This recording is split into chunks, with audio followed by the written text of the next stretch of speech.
ओम शांति। हम आत्मा की 8 शक्तियों को देख रहे हैं। देवियों का हम पूजन करते हैं, गायन करते हैं, उनकी शक्तियों का आह्वान करते हैं, लेकिन वो शक्ति कहीं बाहर नहीं, आत्मा की अपनी शक्ति है जो आत्मा शायद भूल गई थी और ऐसी भूली कि आत्मा को लगा मेरे पास वो शक्ति ही नहीं है। और इसलिए कई बार अनअवेयर हम बहुत ईजिली कह देते हैं, ये वाली बात तो I just can not tolerate, this I will never be able to tolerate. इतना टॉलरेट तो मेरे से होगा नहीं। चलो टॉलरेट कर भी लिया, पर कब तक टॉलरेट, कितना टॉलरेट। अच्छा कर भी लिया, फिर बात आती है सिर्फ मैं ही टॉलरेट करूं। जब हम इस तरह से वोकैबुलरी यूज़ करते हैं तो we are depleting our inner power. एक शक्ति है, लेकिन हम बार बार अपनी ही शक्ति पर डाउट कर रहे हैं, क्वेश्चन मार्क कर रहे हैं, उसको लिमिट कर रहे हैं by saying I can tolerate this but I can not tolerate this. मैं ये सहन कर सकती हूँ, पर ये बात मैं कभी नहीं सहन कर सकती। अच्छा इनसे मैं सहन कर सकती हूँ, लेकिन इनसे वही बात मैं सहन नहीं कर पाऊंगी। मेरा बच्चा वो बात कहे मैं फिर भी सहन कर लूँगी, लेकिन मेरा स्पाउस वो बात कहे ये बात मैं टॉलरेट नहीं कर सकती। ये एक एक लाइन बाउंड्रीज रख रहा है, लिमिटेशंस रख रहा है। हम अपनी शक्तियों को घटा रहे हैं बाय सेइंग इतना ही, बस इतना ही। आत्मा के अंदर इतनी पावर है कि वो कोई भी बात और किसी से भी आई हुई बात को सहन करने की हमारे पास शक्ति है, अगर हम उस शक्ति को आह्वान करें, इमर्ज करें और उसको सारा दिन में यूज़ करते जाएं। तो हमने पहले दिन जो शक्ति देखी वो थी power to detach. Power to detach means कि दूसरे के व्यवहार और सिचुएशन की एनर्जी से डिटैच। जब तक ये पावर नहीं आती है बाकी कोई भी शक्ति नहीं आएगी, क्योंकि जब तक हम दूसरे की एनर्जी के प्रभाव में आ जाते हैं, so it's like we are influenced by their energy, तो हमारे पास अपना कुछ करने की तो पावर बची ही नहीं, क्योंकि हम तो उनकी एनर्जी के प्रभाव में हैं। अगर मेरे से किसी ने गलत व्यवहार किया और मैं अपसेट हो गई एक बार, तो उसके बाद पावर टू लेट गो होगा नहीं, पावर टू टॉलरेट होगा नहीं, पावर टू एक्सेप्ट होगा नहीं, बिकॉज आई एम अपसेट। तो पहली चीज़ जो मुझे चाहिए डिटैच, विड्रॉ। मतलब उन्होंने वो किया, मैं स्टेबल, अनटच्ड। जैसे ही स्टेबल होंगे तब तो उस बात को ख़त्म कर पाएंगे। अपसेट जो हो गई आत्मा, वो उस बात को लेट गो कैसे करेगी? वो तो खुद भी सोचते रहेंगे, औरों को भी जाके सुनाएंगे। तो लेट गो करने की बजाय तो उस बात को हम बहुत सारी बार मल्टीप्लाई करेंगे। फिर जब भी वो याद आएंगे तो वो बात याद आएगी, जब भी कोई और उनके बारे में बात करेगा हम फिर से वो बात सुनाएंगे। तो डिटैच नहीं हुए ना, उसके प्रभाव में आ गए, तो लेट गो करना इम्पॉसिबल है। और जब लेट गो ही नहीं किया तो टॉलरेट तो किया ही नहीं किया। हम बहुत बार ये वर्ड यूज़ करते हैं कि मैंने बहुत सहन किया। सहन जो आत्मा कर लेती है वो ये शब्द कभी नहीं कहेगी कि मैंने सहन किया, क्योंकि सहन किया मतलब पता ही नहीं चला कि सहन किया।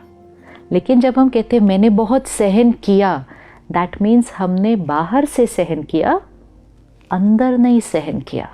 मैंने इतने सालों से इनका व्यवहार सहन किया, विच मीन्स मैं चुप रही, मैंने कुछ नहीं बोला, मैं वैसा ही करती रही जैसा उन्होंने कहा, मैंने सब कुछ उनके अनुसार किया, मैंने बहुत सहन किया। बट एक्चुअली मैंने सहन नहीं किया, मैंने सिर्फ बाहर से किया। यहाँ पर तो एक एक इम्प्रेशन रिकॉर्डेड है, डिस्कम्फर्ट का, डिसईज का, मजबूरी से हम चल रहे हैं। कर नहीं पाते इसलिए चुप हैं, नौकरी खोने का डर है इसलिए चुप हैं, घर से निकाले जाने का डर है इसलिए चुप हैं, रिश्तों में गांठें ना आ जाएं इसलिए चुप हैं। बाहर से चुप है, मन बहुत ज़्यादा बोल रहा है और बहुत सालों से बोल रहा है, और ऐसा मन ही कहता है मैंने कितना सहन किया, मतलब अंदर से दुखी है। तो power to tolerate is not an energy which is outside. It's not tolerance in words and behaviors. It is tolerance here. And उसका जो सिंबॉलिक है, जो देवी का हम गायन और पूजन करते हैं, वो है जगदम्बा, जिसको हम बहुत प्यार से कहते हैं अम्बे माँ। तो वो माँ है, क्योंकि माँ जितना बच्चे का सहन करती है, that's unconditional power a mother has to tolerate means उसको वो बच्चे की बात गलत ही नहीं लगती, बुरी नहीं लगती, और वो सहन करने की वजह से बच्चे को परिवर्तन कर देती है। लेकिन औरों का सहन करने से पहले, टॉलरेट करने से पहले हमें अपने आप के संस्कारों को टॉलरेट करना पड़ेगा। कभी कभी हम अपने आप के लिए बहुत हार्श हो जाते हैं, अपनी हर बात के लिए अपने आप को क्रिटिसाइज करते हैं, अपनी गलतियां बहुत ढूंढते हैं, अपने आप से एक्सपेक्टेशंस बहुत ज़्यादा रखते हैं, एक्सपेक्टेशंस नहीं पूरी होने पर अपने आप को क्रिटिसाइज करते हैं। जब हम वो करेंगे तो हमारी यहाँ की जो स्थिति है वो बहुत हैप्पी एनर्जी नहीं होने वाली है। जब तक हम प्यार खुद से नहीं करेंगे, हम औरों से प्यार नहीं कर सकते। जब तक हम खुद को नर्चर नहीं करेंगे, हम औरों को नर्चर नहीं कर सकते हैं। If I criticise myself, just one word also, just criticise myself, तो यहाँ पे एनर्जी क्रिटिसिज्म की है। अगर यहाँ एनर्जी क्रिटिसिज्म की है, मतलब संस्कार क्रिटिसाइज करने का है, गलती देखने का है, तो वही एनर्जी औरों को जाएगी, तो मुझे औरों के अंदर भी गलतियाँ दिखाई देंगी। अगर यहाँ दर्द है तो दूसरों को अनकंडीशनल लव जा ही नहीं सकता, क्योंकि मेरी एनर्जी फील्ड के अंदर दर्द है, चाहे वो दर्द मेरा खुद की गलती की वजह से है। सम people will say I have no problem with anybody else, but I have a problem with my own self. But if I have a problem with my own self, I cannot radiate pure vibrations to other people. Because जो यहाँ create होगा, वही मुझसे औरों को जाएगा। तो औरों से रिश्ता बनाने से पहले, औरों को प्यार और रिस्पेक्ट देने से पहले, it has to begin with the self. तो पहले यहाँ जो मन है, उसको बच्चा बनाओ, उसकी मदर बनो, उसकी हर बात को समझो और सहन करो। सहन करो मतलब सहन एक नेगेटिव वर्ड नहीं है कि मैंने सहन किया। सहन मतलब उसकी कोई बात गलत लगती ही नहीं, समझ आ जाती है, परिवर्तन की जाती है, गलत नहीं लगती, टॉलरेट नहीं करना पड़ता। Level of acceptance is very high. आज हमारी सहन करने की शक्ति घटी हुई है, तो हम कहते intolerance has become very high. छोटी छोटी बातों में हमारा लोगों के बारे में ओपिनियन, लोगों के बारे में criticism, we can not tolerate other people, क्योंकि हमारी यहाँ शक्ति घटी हुई है।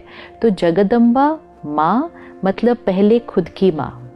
जो खुद की माँ बनेंगे वो जगत की माँ बनेंगे, which means the soul who loves itself will be able to radiate unconditional love, क्योंकि वो यहाँ खुद कभी दर्द नहीं क्रिएट करेंगे। इमोशनल अब्यूज़, सेल्फ अब्यूज़ मतलब यहाँ गलत एनर्जी क्रिएट करना, जिसने बंद कर दिया तो उसकी एनर्जी फील्ड क्या हो जाएगी? बहुत प्योर। जिसकी एनर्जी फील्ड प्योर हो जाएगी, उससे सबको क्या मिलेगा? प्योरिटी की energy. It has to begin with the self. जब हम माँ शब्द कहते हैं, जब हम जगदम्बा कहते हैं, हम शक्ति कहते हैं, तो कई बार जो सिंबल सबके मन में आता है वो है एक फेमिनिन एनर्जी, क्योंकि हमने देवियों को, शक्तियों को एक फेमिनिन रूप दिया है। It does not mean that this is only for women, it does not mean that this is only for mothers and girls. ये माताओं और कन्याओं की बात नहीं है, ये तो आत्मा की बात है, ये शरीर की बात तो है ही नहीं।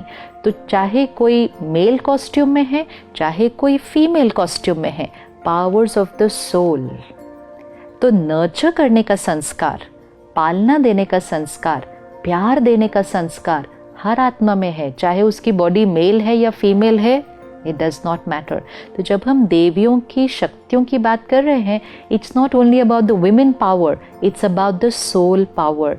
तो अगर आप एक ऑर्गेनाइजेशन के लीडर हैं, be a mother to your team, माँ बने उस टीम के, उनकी बातों को, उनके संस्कारों को सहन मतलब सोचे ही नहीं उसके बारे में गलत, तो नेचुरल रूप से आपने सहन कर लिया। यहाँ चला, फिर आपने सोचा, फिर उसको चेंज किया, तब तक तो बहुत सारी एनर्जी क्रिएट हो जाती है, तो वो सहन नहीं होता। तो मदर मतलब जिसको फीलिंग ही नहीं आती कि उसने सहन किया। एक बार फीलिंग आ गई कि मैंने सहन किया तो सहन नहीं किया, तो बहुत सारी इमोशंस ऑलरेडी क्रिएट हो चुकी हैं। तो power to tolerate means tolerance is natural, आपको लग नहीं रहा कि आप टॉलरेट कर रहे हो, then it is power to tolerate.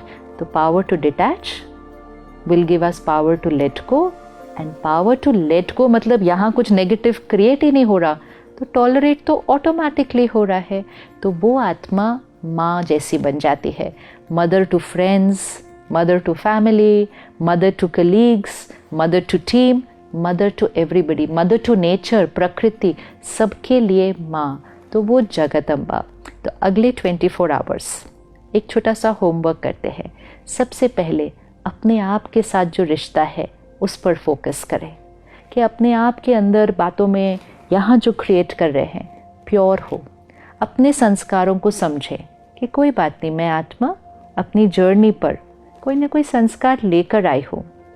ये थॉट्स मुझे क्यों आ रहे हैं, ये मेरा व्यवहार आज ऐसा क्यों हो गया, कोई बात नहीं, ये मेरा पास्ट कार्मिक अकाउंट है, मैं लेकर आई हूँ, मैं इसको ठीक कर दूँगी. प्यार से, क्रिटिसिज्म से नहीं, नाराज़गी से नहीं. तो सबसे पहले ये 24 घंटे अपनी माँ बने और अपने आप को अनकंडीशनल प्यार दें. When you love yourself unconditionally, you have to do nothing to radiate unconditional love and power to everybody. तो अगले 24 आवर्स जगदम्बा मतलब पहले इस जगत की अम्बा, और जो इस जगत की अम्बा बनेगी फिर वो उस जगत की अम्बा बनेगी. तो हमारा स्वमान, मैं जगत अम्बा हूँ, आई एम शक्ति. मेल या फीमेल की बात हो नहीं रही, this is for every soul. तो जो हमारे भाई हैं, men, this applies to everybody. माँ का एक संस्कार होता है. माँ सिर्फ रिश्ते की बात नहीं है, माँ जेंडर की बात नहीं है, माँ एक संस्कार है, पालना देने का संस्कार, और वो हर आत्मा में है. वी कैन नॉट से मेरे में ये संस्कार है, इसमें नहीं है, हर एक में है. कौन कितना उस संस्कार को इमर्ज कर रहा है और कितना उसको प्रैक्टिकल में यूज़ कर रहा है. तो वो स्वमान याद रहे कि आई एम शक्ति, आई एम जगदम्बा. एंड अगले 24 आवर्स अपने आप को चेक करें, अपने रिश्ते को और खूबसूरत बनाएं, और जितना खुद के साथ खुद का रिश्ता सुंदर बनता जाएगा, औरों के साथ जो रिश्ता है उसमें सहन करना नहीं पड़ेगा. Harmony will become very very natural. ओम शांति.